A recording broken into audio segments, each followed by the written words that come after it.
Hey everybody, I had a few minutes and I was just sitting at my drawing desk and I thought, why don't I start sharing a little bit of my knowledge with people that are trying to create a career in the animation industry? So, or cartooning or, comics or whatever. So even though I have an injured hand and it's a little bit difficult for me to draw, I've got my thumb brace on so that I can hold a pencil. I have to hold it like that instead of how I would normally hold it, which would be like this, but my left hand doesn't quite work yet. I thought I would do some tutorials just very roughly with the Sharpie to show you some tricks of the trade on how to do things. Come on, focus. Okay.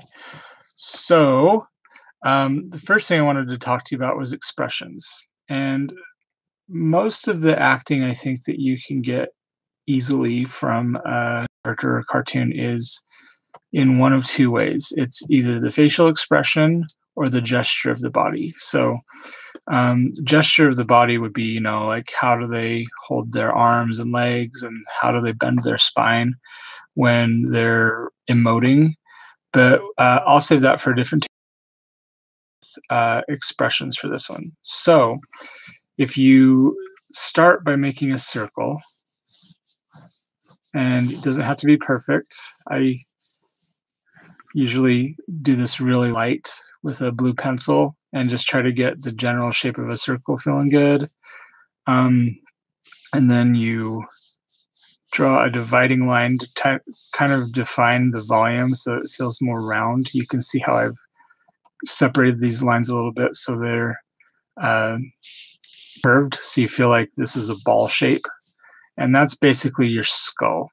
And then you can start going in and adding cheeks on either side of it, sort of define it that way.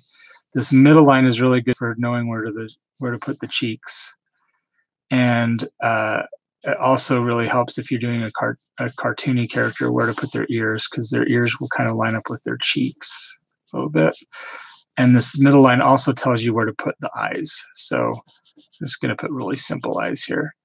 And the nose usually goes on that middle line. And then if you go halfway between the middle line and the bottom of the skull, that's where the mouth usually goes. So if this was a human being, you'd probably put the nose at the halfway and the mouth lower, but we're being cartoony here. So, and then you can add little details like hair. And you use these sort of spherical lines or these circular lines, these orbs, to sort of define the character shape. It really helps a lot. So once you have that idea down, then really what you want to do is you start coming with expressions. Let's say this is a little monkey. So I'm going to draw with a yellow highlighter so that I can trace over it and make it a little more clear for what I'm doing for you. So I'm drawing these divider lines. I'm kind of just shaping in his cheeks and put his ears there and give him some better eyes than what I did on that first picture. Nose, mouth. And let's say this guy's a little cocky. He's really sure of himself. He thinks he's better than everybody else. So what we'll do there, just see, once I've got this shape sort of filled in so I know the structure of it, what I'm going to do is give him sort of a cocky attitude. Bring those eyebrows down, kind of scrunch them.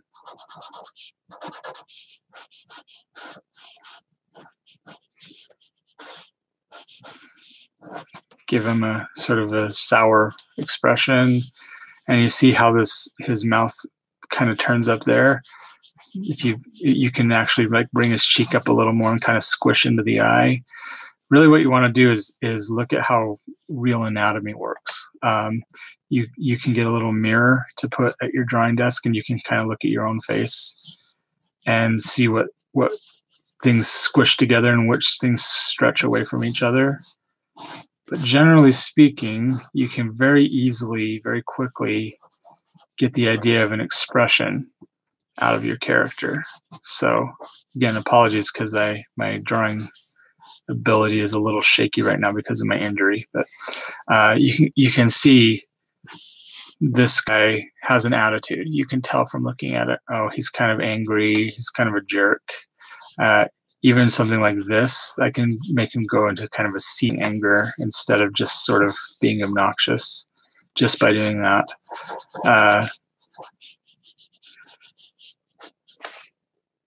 There's more you can do with the body too. So that's kind of like a little bit of a squished look to it. And if you want to do a surprise, you can do some really great things here. You want to keep the skull generally the same shape, that same circular shape, because it's bone. And as I found out when I broke my arm, bone doesn't bend and stretch very easily. It's very solid. So if you think of that circle as your skull, and then if you want to have him do a big expression like he's surprised about something, what you can do is you stretch out the cheek part, because under there, see, there would be his jaw would be right, in that area. So you stretch out the cheek part and make it go out, and you can actually, make the ears bend down to kind of lean into that stretched out look. And you can actually even make the eyes be very expressive and kind of stretch them out too. You can do a little bit with the nose. So let me fill this in and show you what I'm doing here.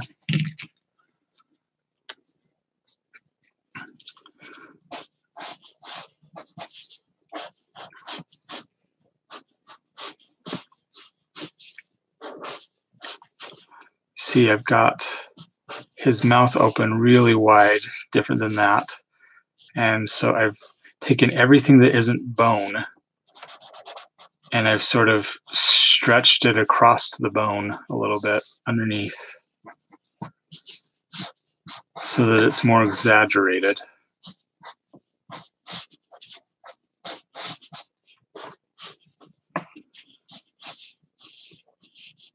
Kind of even do something like that with his cheek creases.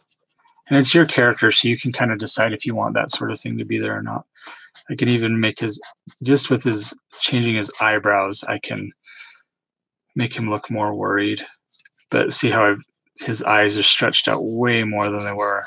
They're more squished here, and now I've made them stretched out more there, so that they're a little wider. And I mean, generally, that's it. In a perfect world, I'd be taking these drawings and saying, like, this is my first draft, and then I'm going to go through and clean up the drawing and sketch it a little more. But you can really start understanding expressions a lot more. So one of the things that's really good to do when you're starting to do this sort of thing is to just really quickly come up with some different expressions and try to see how you can adapt those, like maybe quizzical or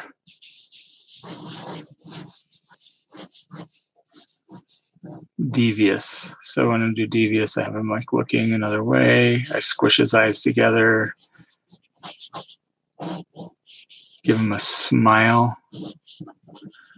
Looks like he's up to something evil, and really hunch him down that way. You can do sad.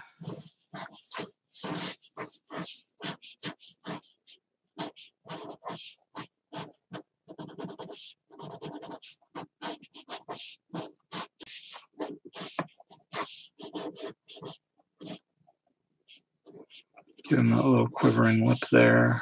Put his ears down. I think humans don't have the ability to have their ears go down when they're sad, but a lot of animals do. So sometimes when you make an anthropomorphized animal, you should still kind of use those ears to help you a lot with that sort of thing. You can do scared. You really stretch out that face. If you want to look at animation that really exaggerates expressions and mouth shapes, look at the films of Don Bluth, like Secret of NIMH, American Tail, Anastasia, Land Before Time. he really likes to exaggerate facial expressions, and that might not be your thing. You might want to be more subtle about it, but it's worth giving it a look. He also worked on Robin Hood at Disney and Pete's Dragon, which is one of my favorites. So, but you can see here just these few simple lines, even very roughly with my really bad chicken scratch drawing, you can see the expressions coming to life here. And you can do around with that a lot. Like sometimes when I'm working on a sequence of drawings, if I'm working on a comic book or a storyboard, I will do sort of these little thumbnails like I'm doing here and kind of plan out like how do I want them to act in a certain part. And you can do some really interesting things. You can have them be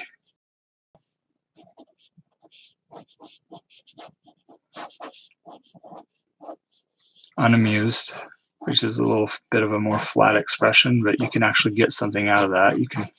You can tell a story with that. So when you're working on expressions, just remember that you're making a story. You're telling a story. You are a storyteller when you're drawing, and you want to do whatever you can to push the experience to the audience. It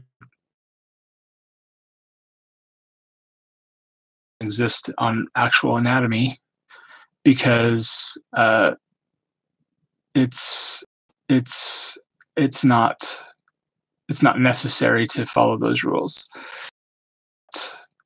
If I were to look at his skull on this one, for example, so his skull would be like that, and his eye holes. I'm sure there's a. If I were to look at his skull on this one, for example, so his skull would be like that, and his eye holes. I'm sure there's a name for those, but I don't know what it is.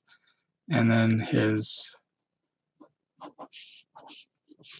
jaw, and that's generally going to see it's following that rule set. But then when I get to this part where I've got his lower lip kind of going outside of his jaw area, that's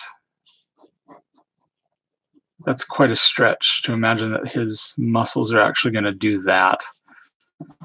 But we can take liberties. That